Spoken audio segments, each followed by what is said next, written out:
Imagine you're tasked with demolishing um, just a massive reinforced concrete skyscraper. I mean, the old way of doing things, the industrial way, would be to surround it with wrecking balls and just batter it for months Right. until it finally crumbles into dust. Right. Just grinding it down. Exactly. But the modern way is to spend 38 painstaking days quietly wiring every single load-bearing pillar with high-tech explosives. You map the blueprints, you study the stress points, you place the charges perfectly, and then you simply push a detonator. The entire building collapses in 100 hours. I mean, it's a perfect analogy for what we're looking at today, because the wrecking ball, that is the industrial warfare of the 20th century, and the wired demolition is Operation Desert Storm. It really is. We are diving into a conflict that absolutely shattered, completely destroyed the measuring sticks we use to understand history. Yeah. In the winter of 1991, the United States and this massive coalition went to war against Iraq. And the sheer disparity of the outcome is something you usually only read about in, like, ancient myths. Oh, absolutely. The U.S.-led multinational forces suffered 184 casualties, the Iraqi military, over 30,000 casualties and 80,000 prisoners taken. 42 divisions completely erased from the map. And see, that casualty ratio, the 184 to 30,000, that is the flashing red light for military strategists. When you see an asymmetry that profound, you are no longer looking at better tactics or luck. Yeah. You are looking at a paradigm shift. Right. And for you listening, whether you are a history buff or someone interested in global geopolitics or just, trying to understand how massive, complex systems operate, this deep dive is going to completely reframe how you see modern conflict. It really should. Yeah, because our mission today is to unpack a single, highly influential chapter titled A Classic That Deviates from the Classics. We're going to unpack why Desert Storm wasn't just a lopsided victory. It was the very first laboratory of the information age. It was the moment warfare went from being about who had the biggest factories to who had the best network. Exactly. The network became the weapon. But before we get into the wild cyber strategies and the geopolitical maneuvering, we have to ground this in physical reality. We need to talk about the sheer, mind-bending scale of what was deployed to the desert. Well, the logistics alone are almost incomprehensible. I mean, when we talk about Desert Storm, we are talking about the rapid mobilization of an armada of over 300 warships. 300 warships, that's insane. Drawn from 6 different carrier battle groups, and in the air, a staggering 4,000 aircraft were synchronized. On the ground, just imagine organizing 12,000 tanks and another 12,000 armored vehicles. It's hard to even picture that much metal in one place. It is. And manning all of this machinery, operating this massive system, were nearly 2 million soldiers representing more than 30 different nations. 2 million soldiers parked in the Middle East. It's the equivalent of picking up the entire population of a major American city, moving them across the globe, and sustaining them in a desert with no existing infrastructure. Right, the water, the fuel. The ammunition, the tonnage is just staggering. But then, you look at the timeline. The entire war lasted just 42 days. And here is the kicker. 38 of those days consisted purely of airstrikes.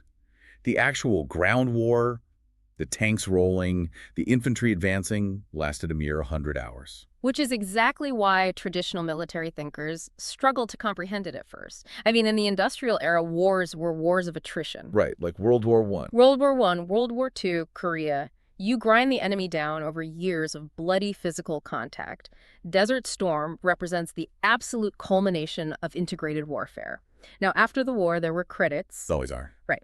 Commentators and generals who didn't actually participate in the Gulf looked at it and said, well, this wasn't a typical war. This was conducted under ideal conditions. The terrain was flat desert. The enemy was isolated. It can't serve as a model for the future. It sounds a bit like institutional sour grapes to me. Like, Yeah. You didn't win the way we used to win, so it doesn't count. It is entirely sour grapes. But more importantly, it's a failure of imagination. Those critics were trying to judge a completely new technological era using, outmoded standards. They were looking for a classic industrial age slog. And because they didn't get one, they just dismissed it as an anomaly. Precisely. They failed to realize that the ideal conditions, the precision, the isolation of the enemy, the speed, those were actively created by the new technology.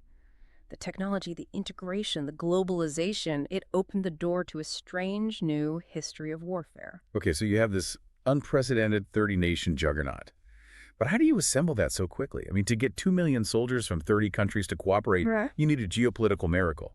So let's look at Saddam Hussein's fatal miscalculation. Why did he think he could just take Kuwait in the first place? Well, it was a miscalculation rooted in a fundamental misunderstanding of global priorities and really the post-Cold War world order. From Saddam's perspective, annexing Kuwait seemed like a regional squabble. Like a border dispute. Exactly. He viewed it almost like a household matter within the extended Arab family. Kuwait had historically been viewed by some in Iraq as a breakaway province, so he assumed the West would treat it the same way they treated, say, the Iranian Revolution, taking American hostages a decade prior. Right, but there is a brilliant distinction to make here in the source material. Taking hostages in Iran was a horrific diplomatic crisis, obviously, but practically speaking, it was a slap in the face to the West.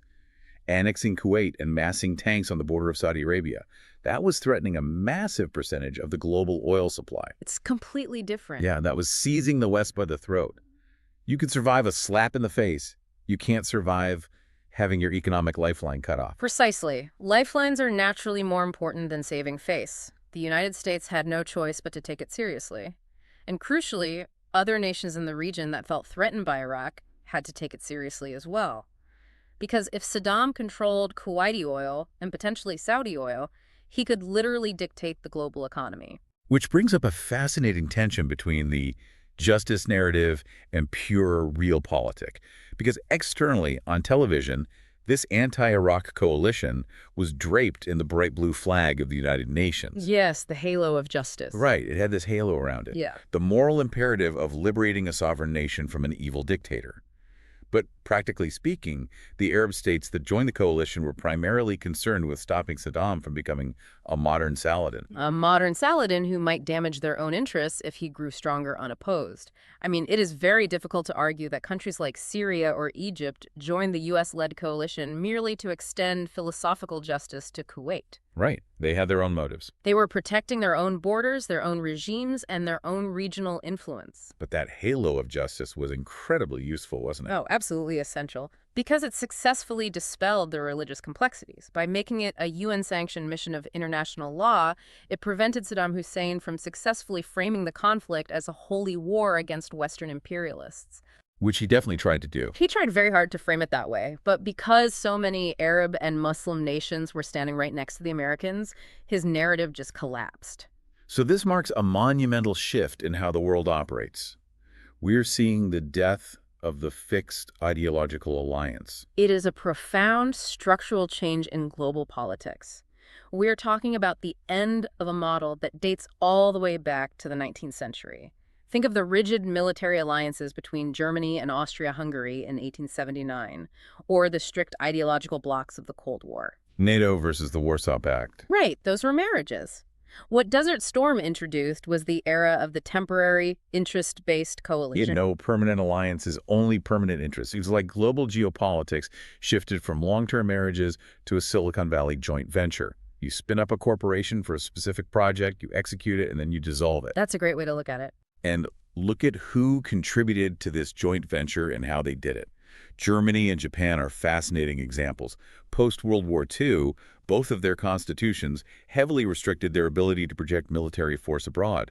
They couldn't send combat troops, so what did? They used their checkbooks. Yes, what military strategists later called an A shared responsibility model. Well, The United States and the combat coalition provided the blood and the hardware, and the broader international community basically split the bill. It is a highly pragmatic, almost corporate approach to funding a global coalition. I really want to dig into the mechanics of that because it sounds insane to me. Did Japan literally just wire billions of dollars to the Pentagon? Essentially, yes. The United States established the Defense Cooperation Account. It was literally a checking account managed by the Treasury Department. Japan contributed around $9 billion. Germany contributed over $6 billion. Saudi Arabia and Kuwait contributed tens of billions to offset the operational costs. By the end of the war, the conflict cost the United States around $61 billion, but Allied contributions covered over $50 billion of it. That is wild. They crowdfunded a war. The U.S. essentially fought the largest war since Vietnam at a fraction of the sticker price. But it wasn't just money. Let's look at the Soviet Union. The Cold War is barely in its grave. Mikhail Gorbachev gives tacit approval to the U.S. military, striking his old client state, Iraq. Why? Because he was dealing with a crumbling domestic economy and wanted to gain diplomatic and economic favor with the Americans. Every single nation was calculating its exact immediate interest. And the United States, for all its undisputed superpower status, was incredibly reliant on this web of allies. They relied on the UN Security Council for legitimacy, passing resolutions 660 and 678. They relied on Europe for logistics. The troop movements, right? Yeah. Moving the USSR from Germany down to Saudi Arabia required 465 trains, 312 barges, and 119 ship fleets drawn from 4 different NATO countries. And they even relied heavily on Japan for the microchips and electronic components urgently needed to keep the U.S. high-tech weaponry functioning. So on paper, this looks brilliant. But you get all these people on the ground, and it has to be a cultural nightmare. You have 500,000 Western soldiers dropped into one of the most conservative, deeply religious societies on Earth in Saudi Arabia. The logistical acrobatics required to maintain this fragile, dew-laden spiderweb of an alliance were immense, because the diplomats can sign whatever agreements they want, but the commanders on the ground have to navigate the daily friction. For instance, to avoid having thousands of young, rowdy U.S. soldiers violating strict Muslim customs while stationed in Saudi Arabia, the U.S. military had to get creative. The yacht story. You have to tell the yacht story. Right, so to provide Western-style rest and recuperation for the troops without offending their Saudi hosts, the U.S. military actually leased the Cunard Princess, a luxury cruise ship. They anchored it out at sea. That is just brilliant problem solving. When troops got leave, they were flown out to the yacht where they could drink a beer, wear normal clothes, and decompress, keeping them off the mainland entirely. But the diplomacy got even trickier when the shooting started, because Saddam Hussein realized he was losing the conventional war immediately. So he tried to break the coalition by attacking a country that wasn't even in the war, which was Israel. Saddam began launching Scud missiles at Tel Aviv. His logic was brutal but sound. If Israel retaliated and entered the war against Iraq, the Arab nations in the U.S. coalition would find themselves fighting on the same side as Israel against a fellow Arab nation. And coalition would likely fracture overnight. Exactly. So what does the U.S. do? They basically have to fight a mini-campaign just to keep an ally out of the war. The U.S. dedicated tremendous air resources, flying dangerous Scud hunting missions in the western Iraqi desert, and rushed Patriot missile defense batteries to Israel, literally begging the Israeli government to sit on their hands and let the U.S. handle it. It was a massive diversion of military power purely for political maintenance. So thinking about this for you listening, if global security has shifted to these temporary business contracts based on immediate interests, is the world more fragile? Because anyone can walk away at any time if the deal goes sour. Or is it more adaptable? Because we aren't getting dragged into apocalyptic world wars by ironclad 19th century style treaties. It is highly adaptable, but it requires constant, exhausting maintenance.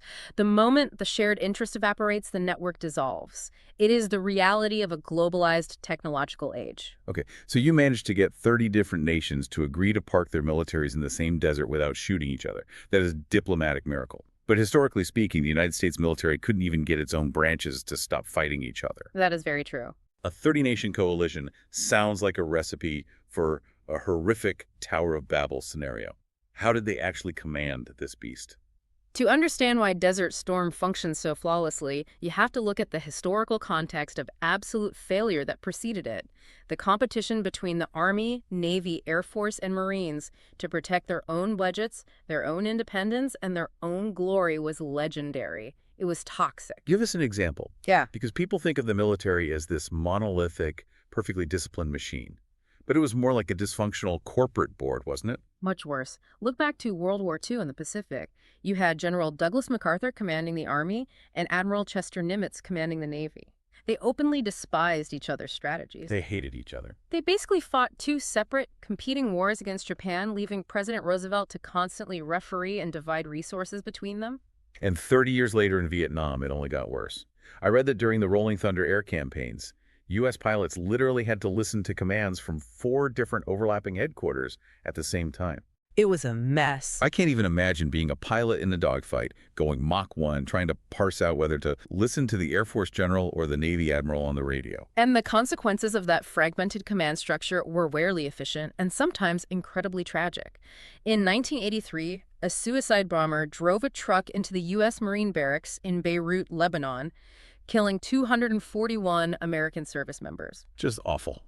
Post-incident investigations pointed directly to a convoluted, deeply flawed chain of command where it simply wasn't clear who was actually in authority or responsible for force protection. But the real breaking point was Grenada, right? Operation Urgent Fury in 1983. Yes, Grenada was supposed to be a quick, overwhelming operation. Instead, it was a comedy of deadly errors driven by inter-service rivalry. The Army and the Navy had deliberately incompatible communication systems because neither wanted to rely on the other. Wow. At one point, an Army Ranger unit was pinned down by enemy fire. They could see offshore U.S. Navy ships that could provide fire support, but they couldn't talk to them on the radio. So how did they get the fire support? An Army officer literally had to find a civilian payphone on the island, use his personal calling card, dial Fort Bragg back in North Carolina, and have the Army command in the U.S. call the Pentagon, who then called the Navy command, who then radioed the ship just off the coast of Grenada. Wait, a payphone? He used a payphone and a credit card in the middle of a firefight because the Navy and Army refused to buy radios that could talk to each other. That is mind-blowing. It highlights the absolute absurdity of the system at the time. And General Norman Schwarzkopf was the deputy commander during that Grenada operation, wasn't he? He was. He saw the chaos firsthand. So when we look at why Desert Storm succeeded, we have to look at how that dysfunction was fixed. And the irony is, the military didn't fix itself. It was forced upon them by two politicians with a legislative pen. The 1986 Department of Defense Reorganization Act, better known as Goldwater-Nichols, drafted by Senator Barry Goldwater and Representative William Nichols. It was a massive structural overhaul of the entire U.S. defense apparatus. The problem that had troubled the military for decades wasn't solved by generals steeped in statecraft. It was resolved through civilian legislation. Goldwater-Nichols essentially forced unified command. It mandated that the branches must train together, buy compatible equipment, and operate under a single joint commander during wartime. It's exactly like a massive corporation where the heads of marketing, R&D, and sales are actively sabotaging each other so their department gets the biggest annual budget. Sure. Goldwater-Nichols basically appointed a supreme CEO and said, if you don't play nicely with the other departments, you're fired. Exact. And the timing of this legislation was incredible because just a few years later, Saddam invades Kuwait, and the U.S. has a heaven-sent opportunity to test if this new law actually works in a massive theater of war. The primary beneficiaries of this timely legislation were General Colin Powell and General Norman Schwarzkopf. Powell became the chairman of the Joint Chiefs of Staff. Under the old system, the chairman was basically just a weak committee moderator. But under Goldwater-Nichols, Powell became the first to truly attain the position of the principal military advisor to the president. A huge shift in power. He could take orders directly from the president and the Secretary of Defense, bypass the individual service chiefs, and issue commands directly to the field commanders. Which brings us to Schwarzkopf, the field commander. He became the supreme, unquestioned boss of the battlefield. He held the real, tangible power. He was free to command everything from satellites in space to frogmen under the water, regardless of what uniform they wore. And he had to exercise that power forcefully.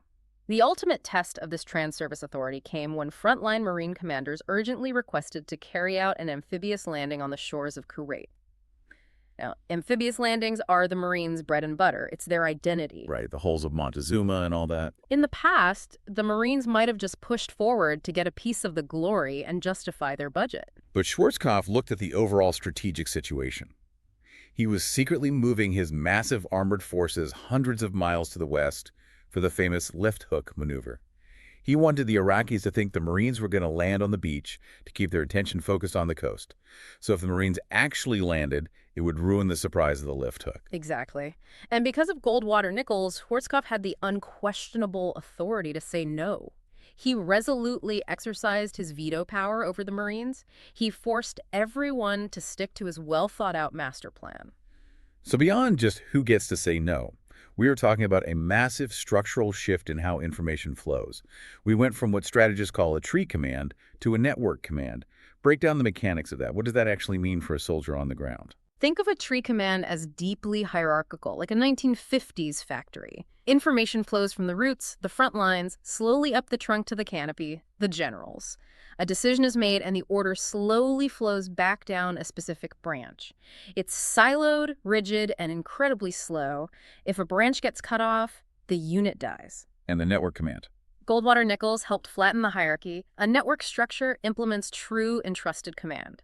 Because the communication systems were finally integrated, frontline combat units could share real-time battlefield information simultaneously with each other and with headquarters. Like a mesh network. Yes, a tank commander didn't have to radio up 5 levels of command to get an airstrike. The system allowed lateral communication. The side effect of this evolution was speed.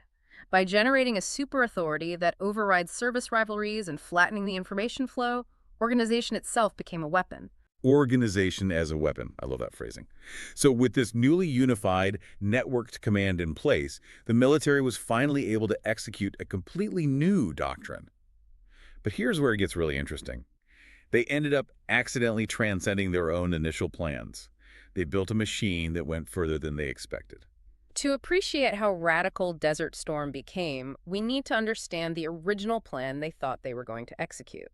Throughout the 1980s, the U.S. military had developed a doctrine called air-land battle. Right. They were prepping for World War III in Germany. They assumed the Soviet Union would pour tens of thousands of Warsaw Pact tanks through the Fulda Gap into Europe. Air-land battle was designed to use air power to strike deep behind enemy lines to slow down the reinforcements, while the massive U.S. tank armies held the line at the front. It was an inherently defensive combined arms concept. But the reality of Desert Storm was nothing like the plains of Europe. Because of the unified command, the Air Force was able to pitch a completely different opening move. It became an all-air, no-ground campaign for 38 days. The Army literally had to sit and watch. The core of the U.S. military literally had to sit in the desert and wait for over a month while the Air Force ran the show. And in doing so, they accidentally validated a historic theory by an Italian visionary named Giulio Douhet. Who was Giulio Douhet? Douhet was an early air power theorist from the 1920s.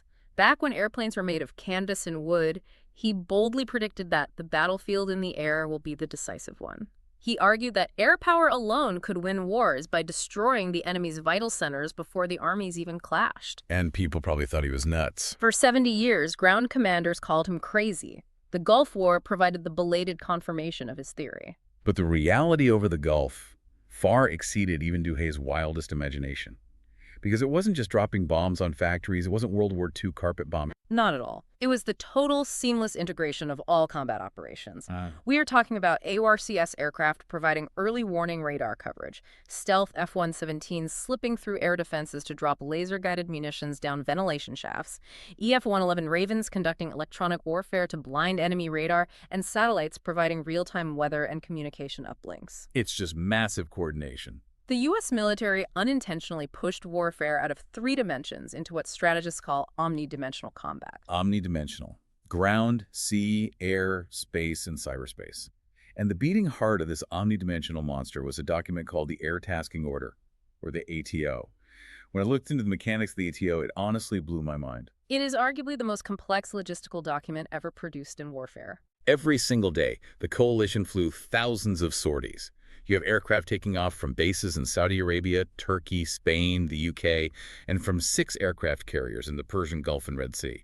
You have fighters, bombers, tankers for mid-air refueling, electronic jammers, and rescue helicopters.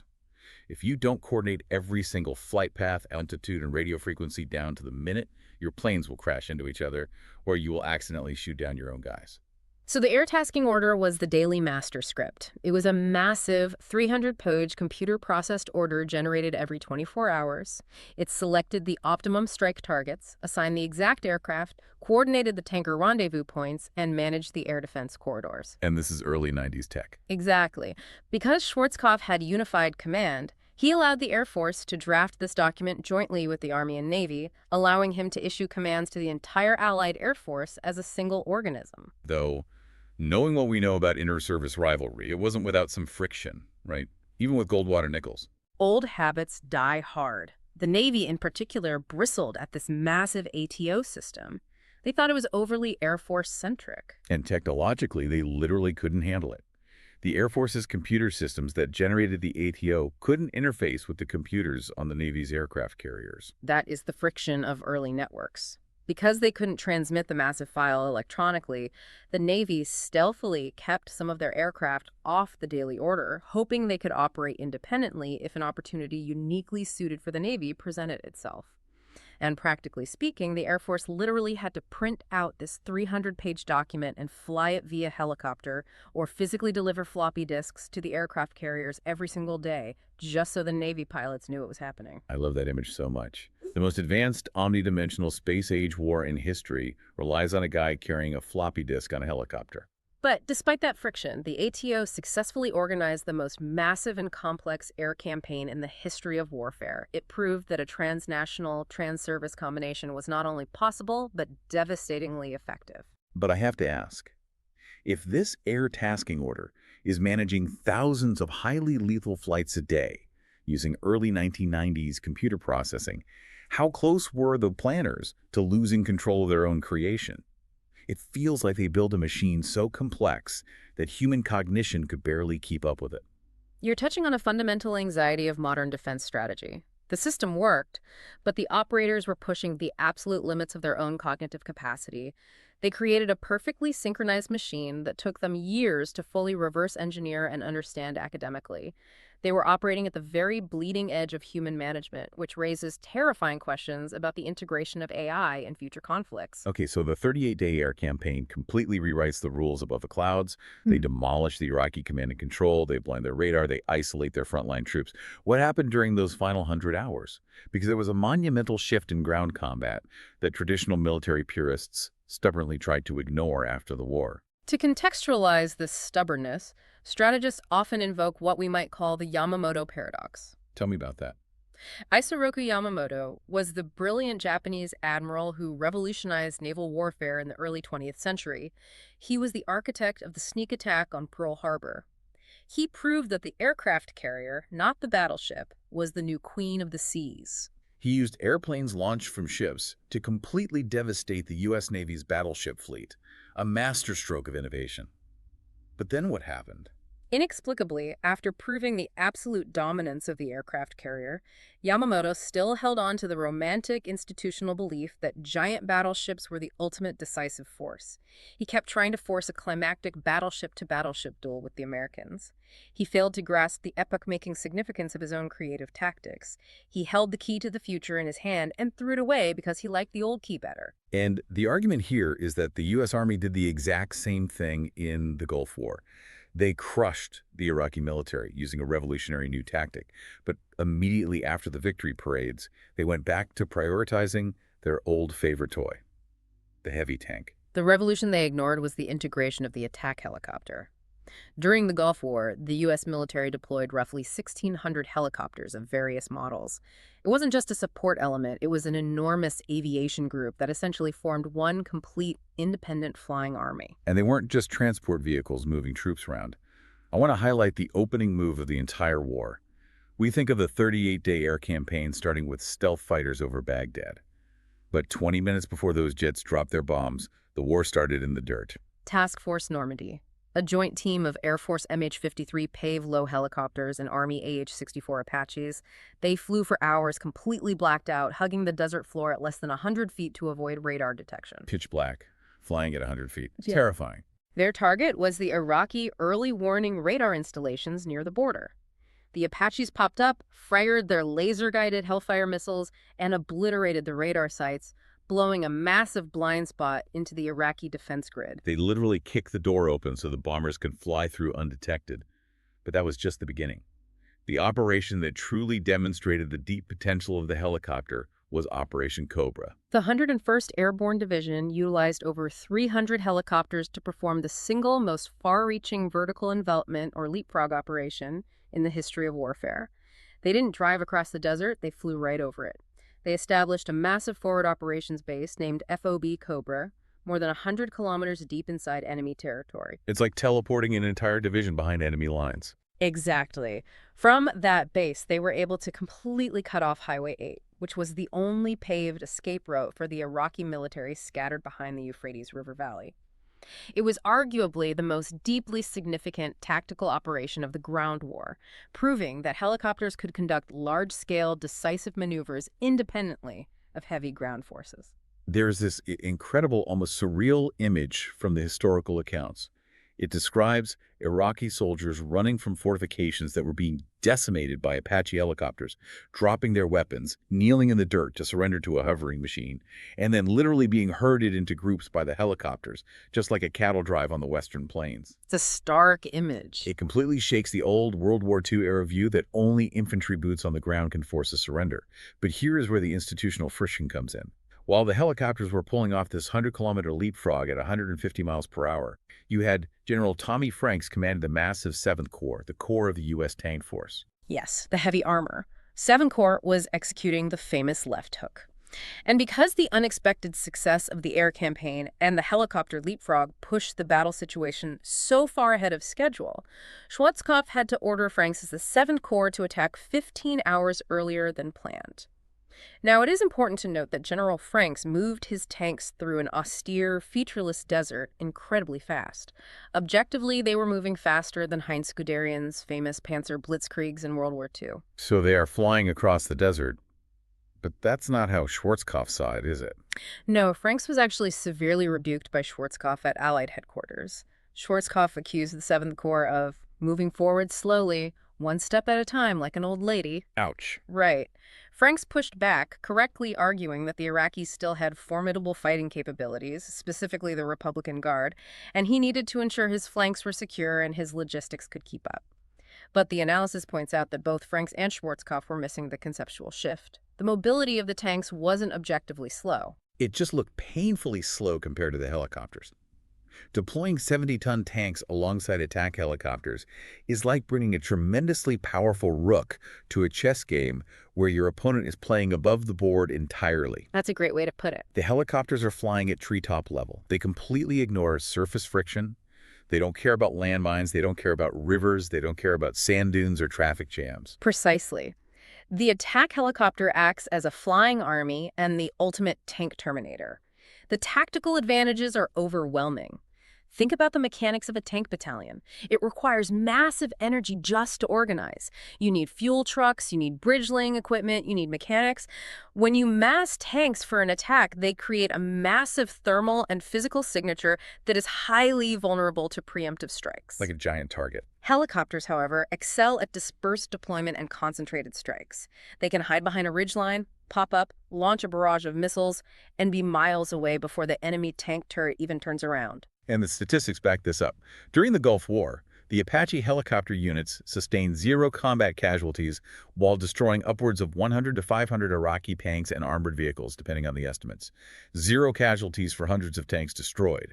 The concept of winning a land battle from the air was proven unequivocally right there. It was undeniable. But I have to push back here. If helicopters were so undeniably dominant, if they are the true tank terminators with a 0 casualty kill ratio, why did the U.S. military continue to pour billions into heavy tank development after the war?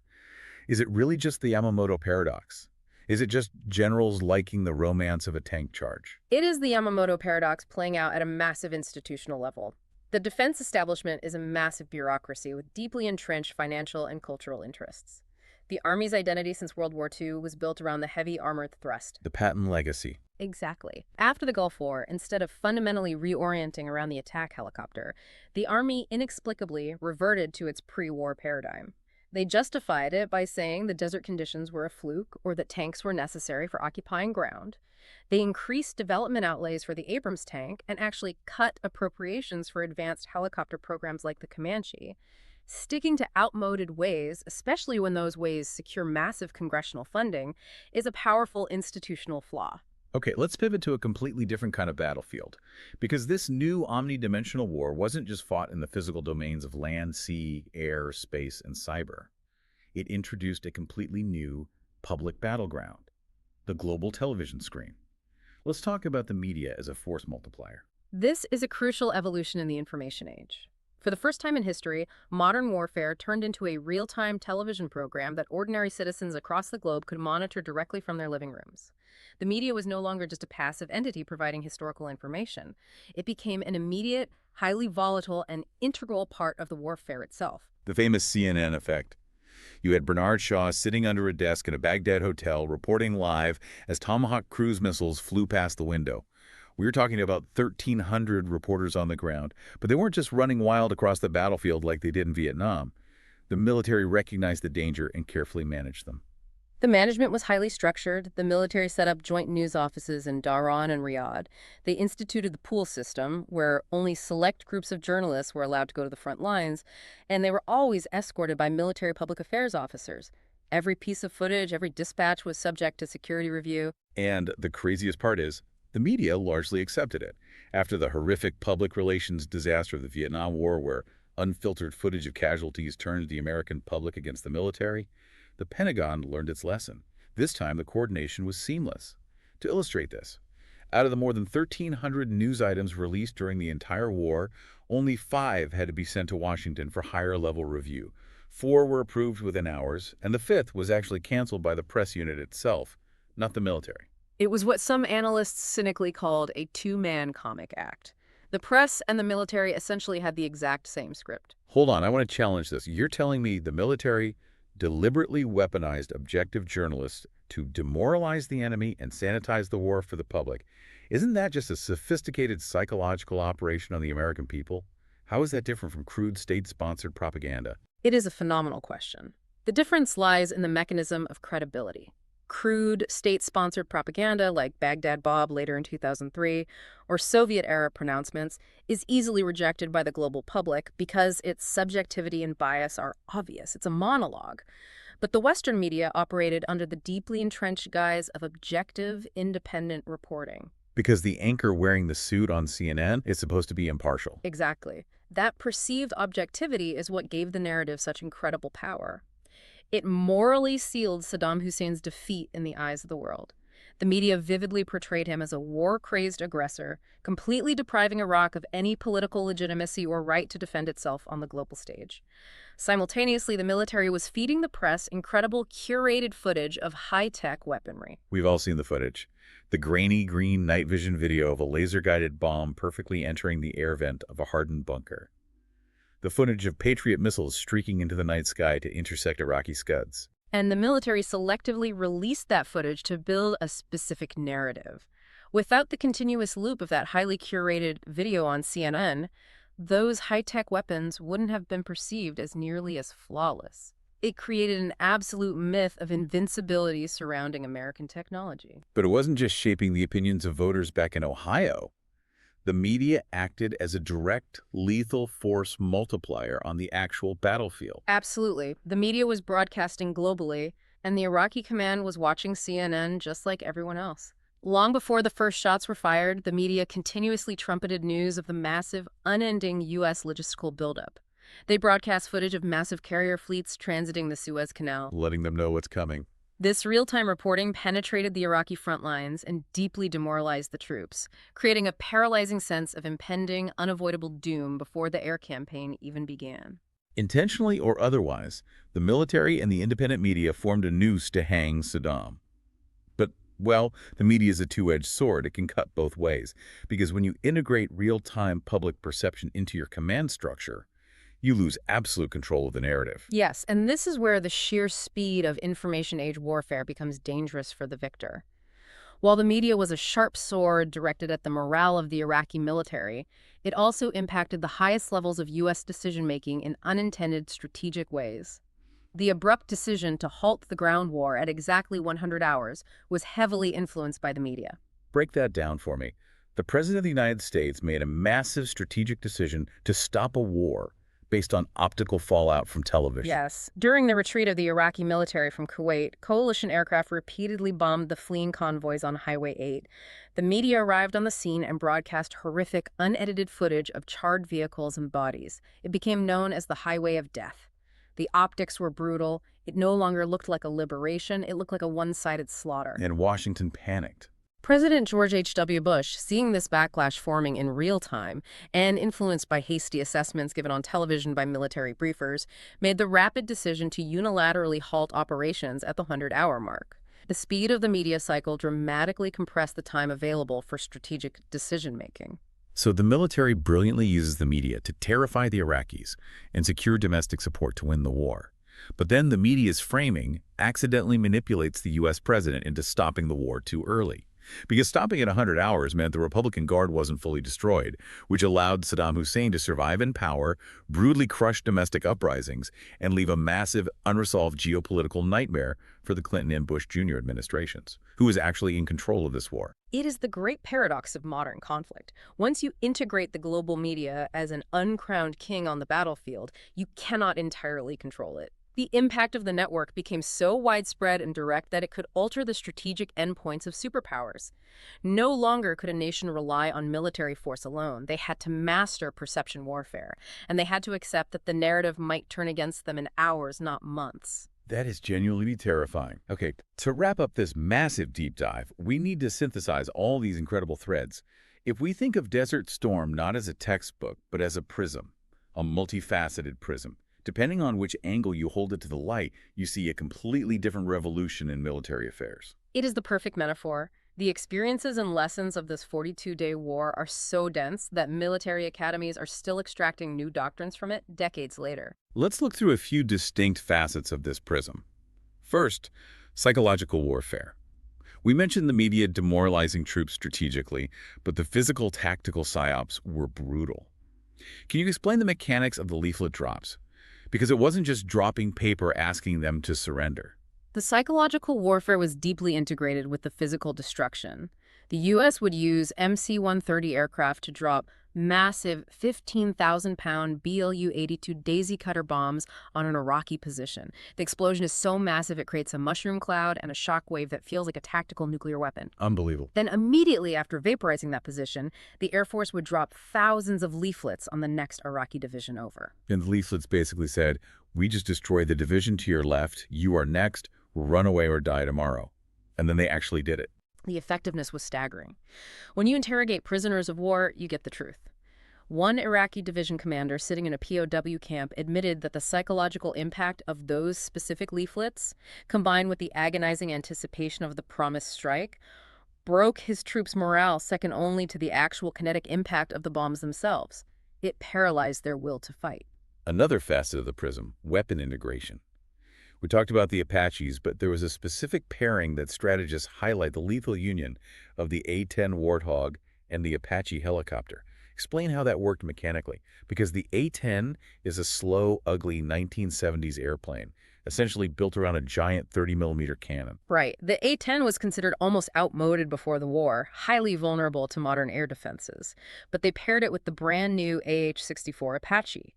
The Apache had state-of-the-art thermal imaging sensors and laser target designators. So the Apache would hover hidden behind a sand dune, use its advanced sensors to spot the Iraqi tanks miles away, and then paint the targets with a laser. Just light them up. Exactly. The older A-10s would then roll in from high altitude, follow the laser, and unleash their massive cannons, destroying the tanks without ever having to visually acquire them. The sensor-to-shooter loop. The lesson here is profound. Integration matters more than individual weapon superiority. Matching an older, rugged weapon with a brand-new sensor node achieved miraculous results. Right. The network makes the old hardware lethal again. Exactly. Let's look at another facet. Institutional reform.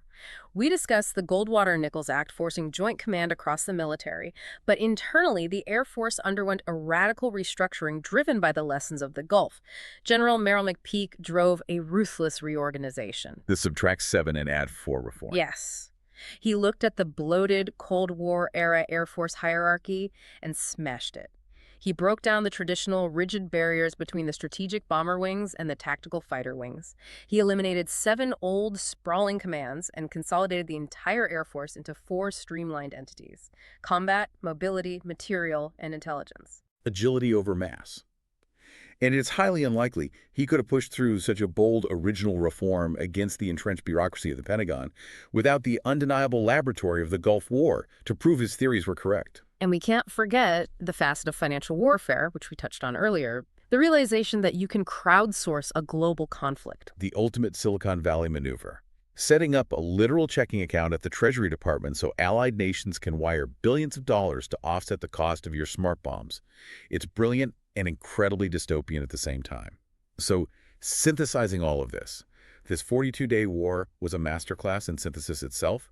General Schwarzkopf and his commanders took older planes like the A-10, brand new helicopters like the Apache, deeply complex, fragile political alliances, clunky early computer networks generating 300-page floppy disks, and thousands of CNN reporters, and they wove them all into a single, devastatingly effective network. To summarize the thesis of our analysis today, Desert Storm is not a complete, infallible encyclopedia providing ready-made answers for every future war.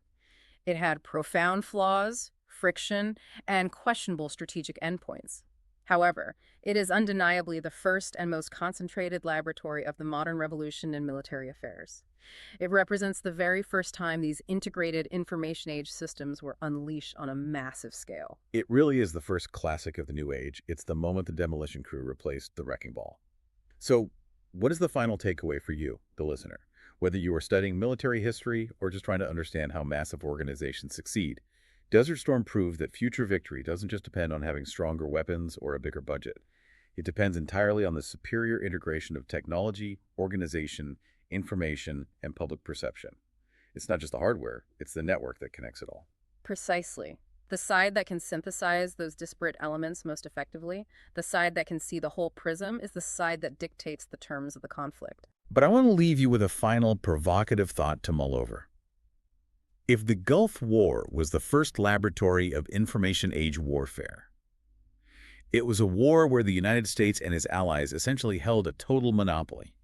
They were the only ones with the stealth, the space satellites, the computer networks, and the global media narrative. It was a network fighting a blind, deaf, industrial-era army. But what happens in the next global conflict? What happens when both sides possess the exact same level of omnidimensional integration? When both sides have cyber hacking capabilities, satellite reconnaissance, autonomous drones, and sophisticated media manipulation? When a hyper-integrated network goes to war against another hyper-integrated network, who actually wins? Does the machinery just grind to a halt in a chaotic stalemate, or does the world experience a level of rapid, automated destruction we can't even conceptualize yet? It is the exact question that keeps defense strategists awake at night right now. And maybe that X-ray machine we talked about at the very beginning, the one we use to clearly diagnose and understand historical wars, maybe it isn't just broken. Maybe the machine itself has been replaced by something we don't fully know how to read yet. Thank you for joining us on this deep dive. Stay curious,